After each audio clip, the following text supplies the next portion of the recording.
She was living the dream. A beautiful 22-year-old girl posting perfect pictures online. Breathtaking sunsets from national parks, smiling in every frame. Her life looked flawless, but behind every selfie was a hidden nightmare. What should have been a 4-month road trip of a lifetime became a tragedy that shocked the entire nation. This is the heartbreaking true story of Gabby Petito and the evil that hid behind a charming smile. On July 2nd, 2021, Gabby Petito and her fiancé Brian Laundrie set off on an adventure that millions of young people dream about. They had quit their normal lives, downsized everything, and packed themselves into a small white Ford Transit van with one goal: to travel across the entire United States, visiting every major national park and documenting the journey on social media. Gabby was an aspiring travel influencer with big dreams. She had created an Instagram account called Nomadic Static with her fiancé Brian, where she posted stunning photographs and videos of their travels. They had built a small following, and Gabby was excited about turning their journey into content. To everyone watching online, they looked like the perfect couple. Young, in love, and living the life that most people only dream about. Their posts were beautiful. Every sunset, every mountain view, every moment together seemed picture perfect. But what the followers didn't see was the growing darkness beneath the surface. In August 2021, during a stop in Moab, Utah, something alarming happened. Police responded to a domestic violence call. Body camera footage showed a van being pulled over after it was seen driving erratically and hitting a curb. Witnesses reported seeing a man and a woman in a physical altercation. When police arrived and spoke to Gabby, she was visibly upset, crying heavily. She told the officers that they had been having small arguments during their trip, but as the days went on, the arguments were getting worse. Brian explained to police that they had been traveling together for months, and the emotional strain of being in a small van constantly had increased their arguments. The officer noted in his report that Brian was listed as the victim, but there wasn't enough evidence to file charges against either party. However, what the police report failed to capture was the real story. The control, the manipulation, the psychological abuse that was slowly destroying Gabby from the inside out. This wasn't just travel stress. This was the beginning of a tragic pattern. After the police incident, the couple continued their travels. They drove through beautiful landscapes, visited national parks, and Gabby continued posting on social media. But her friends and family started noticing something troubling in her texts. Her messages seemed anxious, unusual. She mentioned feeling controlled and said she wasn't free to do what she wanted. On August 27, 2021, Gabby and Brian were spotted together in Jackson, Wyoming, at a restaurant called Mary Piglet's. According to eyewitness accounts, they were fighting. People nearby saw tension and conflict between them. A few hours later, at 2:13 p.m., security camera footage from a nearby Whole Foods captured what would be the last image of Gabby Petito alive. She was seen with Brian, but she looked different. Not the smiling girl from Instagram. This was someone who looked trapped, scared. After Whole Foods, they drove to a secluded area called Spread Creek, arriving around 6 p.m. 2 hours later, at 8:32 p.m., Gabby accessed her laptop one final time. She was rearranging files on her computer. Those would be her last moments alive.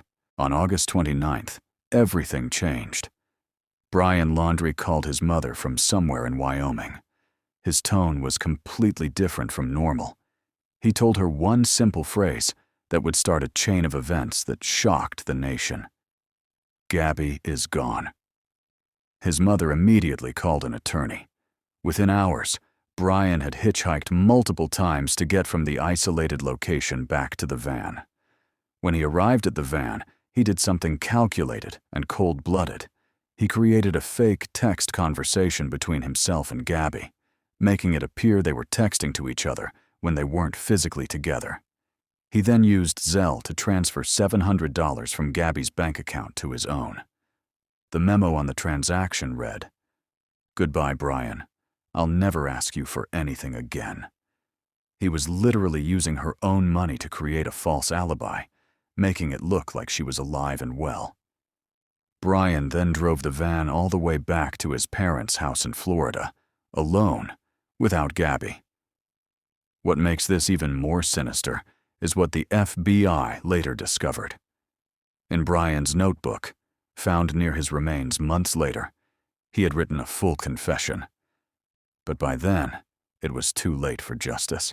When Brian arrived home at his parents' house on September 1st, Gabby's mother, Nicole Schmidt, was confused. Her daughter wasn't answering calls or texts. Gabby had always been in contact with her family, always responsive. This was completely out of character. On September 11th, after days of not hearing from her daughter, Nicole filed a missing person report. She appeared on national television pleading for help finding her child. By this point, Brian had become suspiciously silent. When police tried to question him, his parents told them to contact their attorney instead. The case went viral instantly. Social media exploded with amateur detectives analyzing Gabby's Instagram posts, looking for clues about her location. News networks picked up the story. Thousands of volunteers joined search efforts across Wyoming. For the first time, the public was seeing the dark reality behind the Instagram perfection. Comments under her old posts from followers revealed heartbreaking details. She looked sad in her later photos. Something felt wrong. Why wasn't Brian protecting her? On September 19th, 2021, authorities found human remains near Grand Teton National Park in Wyoming, in an area called Bridger-Teton National Forest. It was less than an hour away from Spread Creek, where Gabby and Brian were last seen together.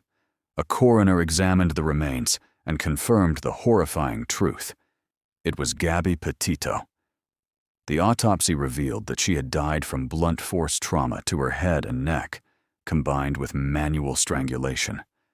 Someone had choked the life out of her. The medical examiner determined that Gabby's death was a homicide. She had been brutally murdered.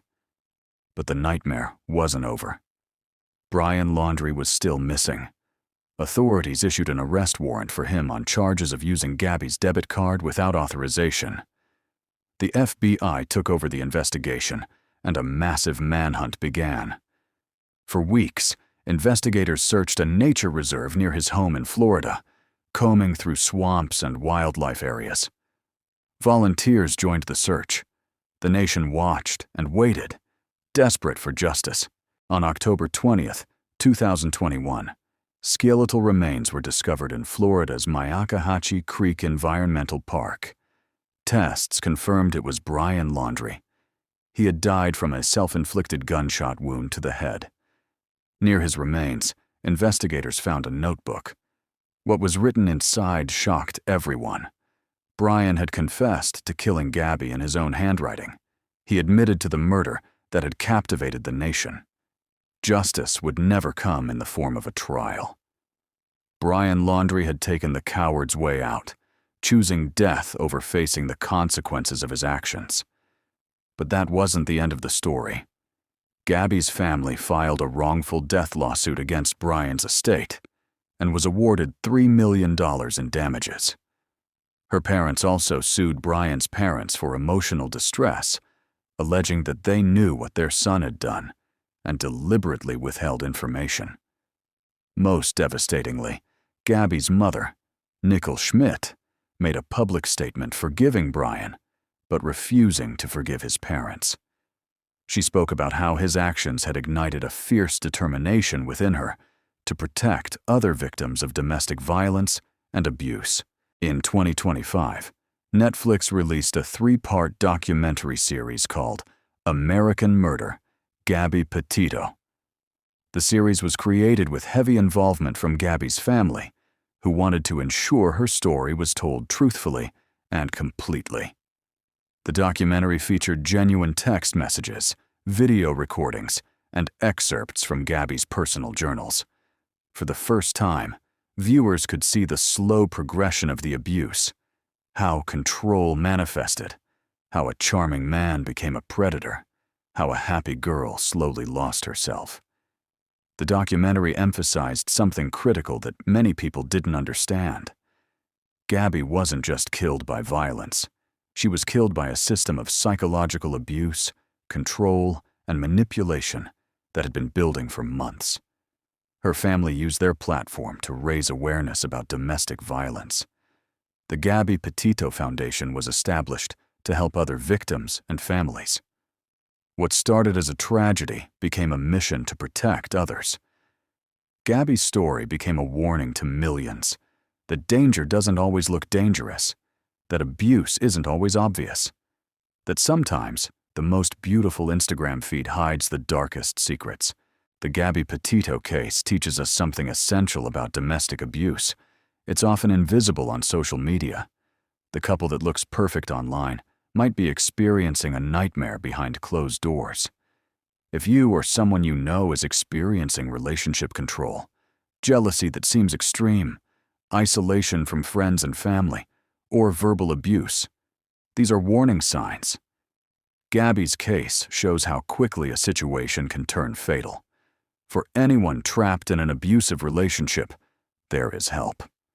The National Domestic Violence Hotline is available 24/7 at 1-800-7-997-233. You are not alone, and it's never too late to reach out. Gabby Petito was a young woman with dreams, talent, and her whole life ahead of her. She deserved better. She deserved to live. Her legacy lives on through her family's advocacy, through this documentary, and through every person who now recognizes the signs of abuse. Remember her name.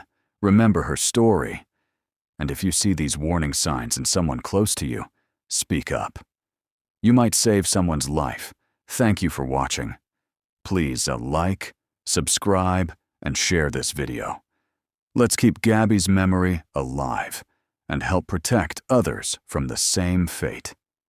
If this video resonated with you, check out our other true crime documentaries. We'll see you in the next one.